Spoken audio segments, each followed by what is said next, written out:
ఈ వాక్యం చదవడం మానేయడం వల్ల మనకి ఈ రోజున చాలా అర్థం కావట్లేదు. మీకు ప్రభు అర్థం కావాలంటే వాక్యం చదవాలి. మీకు మీరెవరో తెలియాలంటే వాక్యం చదవాలి. మీకు వైవాహిక జీవితం ఎలా ఉండాలో తెలియాలంటే వాక్యం చదవాలి.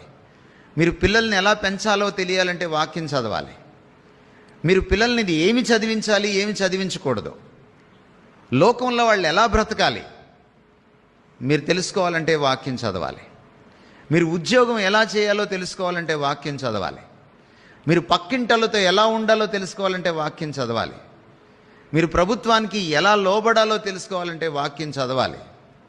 మీరు పన్నులు ఎలా కట్టాలో తెలుసుకోవాలంటే వాక్యం చదవాలి. ప్రతి దానికి వాక్యం చదవాలి. Bible addresses every nook and cranny of the life, Christian life. ప్రతి మైన్యూట్ డీటెయిల్ని కూడా బైబిల్ అడ్రస్ చేస్తోంది క్రైస్తవ జీవనంలో. This is the book which is a manual to the Christian life.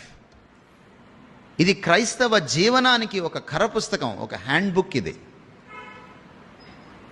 మనం అనుకుంటున్నాం ఇది సండేకి పరిమితం అనుకుంటున్నాం మనం. నో. ఎప్పుడైనా ఇంట్లో ప్రార్థన పెట్టుకున్నప్పుడు పరిమితం అనుకుంటున్నాం మనం. నో. అందుకనే ద్వితీయోపదేశకాండంలో చాలా స్పష్టంగా చెప్పాడు, మీరు కూర్చుండినప్పుడు, లేచినప్పుడు, మీరు నడుచున్నప్పుడు, మీరు పరుండినప్పుడు, భోజనపు బల్ల దగ్గర మీ పిల్లలతో ఈ వాక్యాన్ని గురించి మాట్లాడాలి అన్నాడు ఆయన. 24/7 24 గంటలు 7 వారాలు మీరు ఈ వాక్యపు ధ్యాసలో బ్రతకాలి అని అన్నాడు. మీరు మీ గోడలపైన రాసుకోవాలి, గుమ్మాలపైన రాసుకోవాలి అని అన్నాడు.